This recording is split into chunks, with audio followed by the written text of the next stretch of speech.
took Sean Diddy Combs into custody. He's seen in this video entering the Park Hyatt Hotel in Midtown Manhattan with others when agents from Homeland Security Investigations approach and separate him. They place Combs under arrest and lead him out the front door in handcuffs. Yesterday, all over our social media pages, Cassie filed a lawsuit in New York City against Diddy. Yikes. She's claiming she was stuck in a decade-long cycle of abuse. When the news broke that Steve Harvey had started cooperating with the FBI following Diddy's shocking arrest, the celebrity world was thrown into chaos.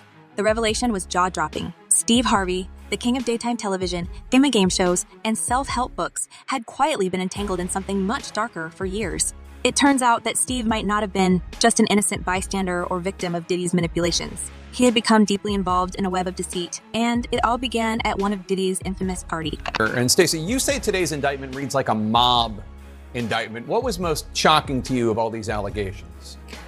Yeah, the fact, Jake, that the government in this indictment presented evidence alleging that Sean Combs was running a criminal enterprise. Now, let's be honest. Rumors have swirled for years about Diddy's private gatherings. They were notorious, filled with big-name celebrities and shrouded in secrecy. People whispered about the outrageous happenings behind closed doors, but no one really knew what went on until now. And here's the kicker. Steve Harvey was a regular attendee. Yes, the man who preaches about faith, family, and doing the right thing was knee-deep in Diddy's wild lifestyle. So what happened at these parties that would make a man like Steve risk everything to keep it quiet?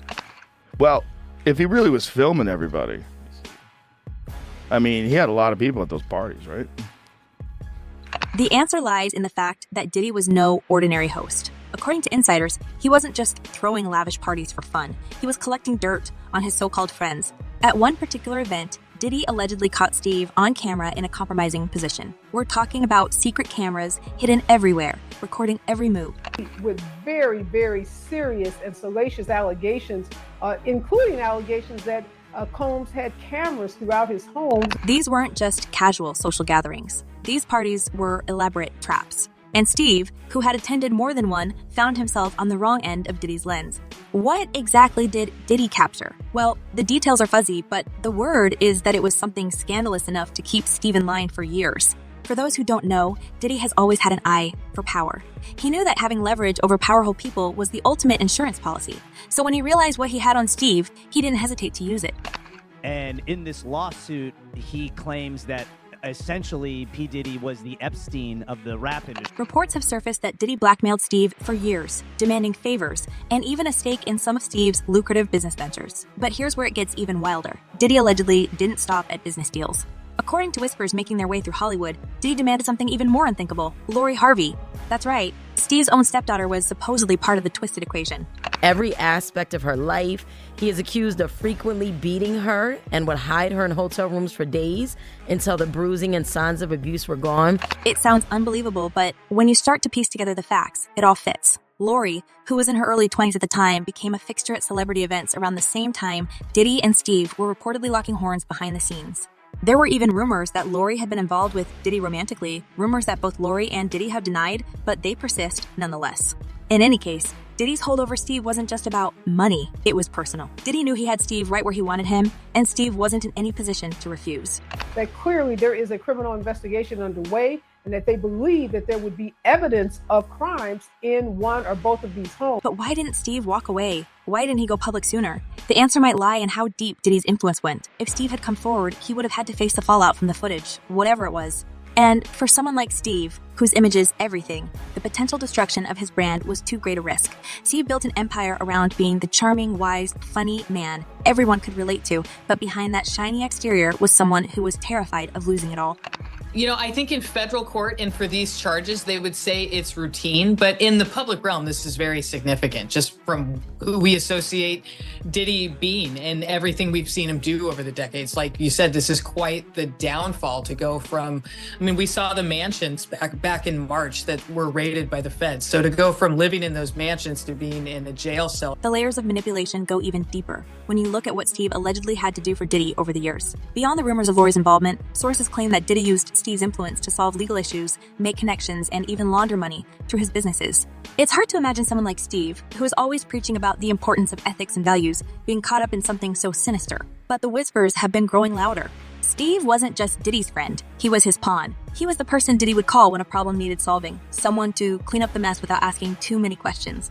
And a lot of the evidence, alleged evidence, that's been gathered in this case was from those 2 raids that were conducted on his personal homes in Miami and Los Angeles.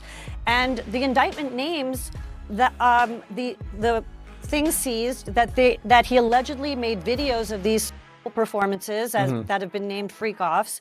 And here's the twist that really makes this story explode. Steve didn't just stay silent because of blackmail. There are rumors that Steve benefited from the arrangement. Some say he used Diddy's connections to secure key business deals. And I hung the phone up. I went upstairs. I said, Marjorie down. I said, Marjorie, we got a problem. When I explained it to her, Marjorie started crying. Others claim that Steve enjoyed the perks of being in Diddy's inner circle, luxury trips, access to the most exclusive events, and more. It's possible that Steve was reluctant to walk away from the perks that came with being close to Diddy. But as time went on, the price of staying in Diddy's orbit became too high. Special housing unit is a 24-hour lockdown unit, which means that any movement within that unit is controlled and coordinated, and no inmate moves outside of his cell without being in full restraints, to include leg irons, handcuffs, a belly chain, and at least 2, if not 3 staff members escorting them. It wasn't until Diddy's recent legal troubles that Steve finally saw a way out. When the FBI began investigating Diddy for a laundry list of charges, including racketeering and corruption, Steve knew the game was up. He had 2 choices, either go down with Diddy or flip and cooperate with the feds. It's no surprise that Steve chose the latter. For someone who has always had a sharp sense for survival, this was the only move that made sense. By cooperating, Steve could protect himself from any legal fallout and try to salvage what was left of his reputation.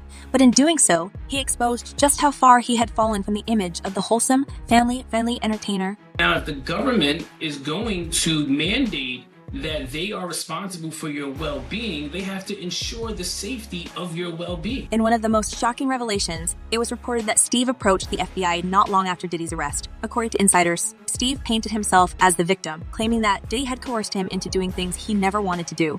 He played the part of someone who had been backed into a corner, manipulated by one of the most powerful men in the entertainment industry. But let's be real here. Was Steve really just a victim? Or was he playing both sides all along?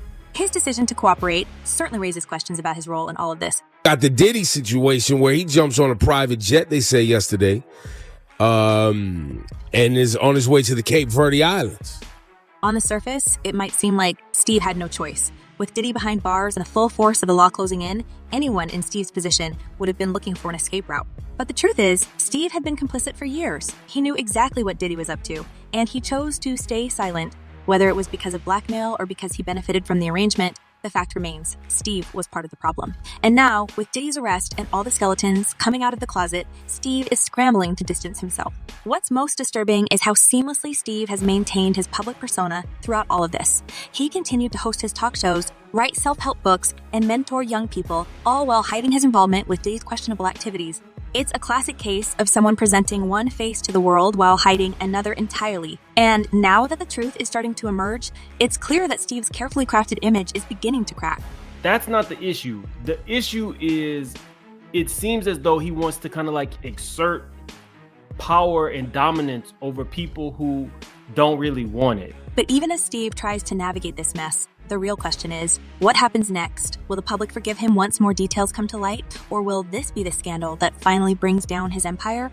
It's hard to say, but one thing is for sure, this story is far from over. The deeper you dig, the more layers of deceit, manipulation, and betrayal you uncover.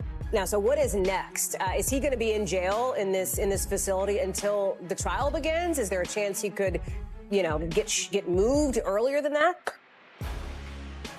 As of this moment, as of this hour, as of today, yes. But of course, as I mentioned earlier, they're going to be appealing this thing next to the Second U.S. Circuit Court of Appeals to overturn the judge's order here to try and get him actually released. And while Steve is busy trying to salvage his reputation, Diddy's situation is only getting worse. With the official charges against him piling up, Diddy is facing a long legal battle that could result in significant time behind bars. The allegations include not only the accusations of corruption and conspiracy, but also new claims that are only now starting to surface. It's a mess, and everyone connected to Diddy, especially Steve, seems to be caught in the fallout. So I don't give them no energy. I give haters no energy. Steve ain't this, he think he this. You don't even know me. Now, let's not get it twisted. Steve Harvey might be painting himself as a victim in this whole Diddy mess, but if you take a closer look, it's clear that Steve is far from innocent. Sure, he claims that Diddy blackmailed him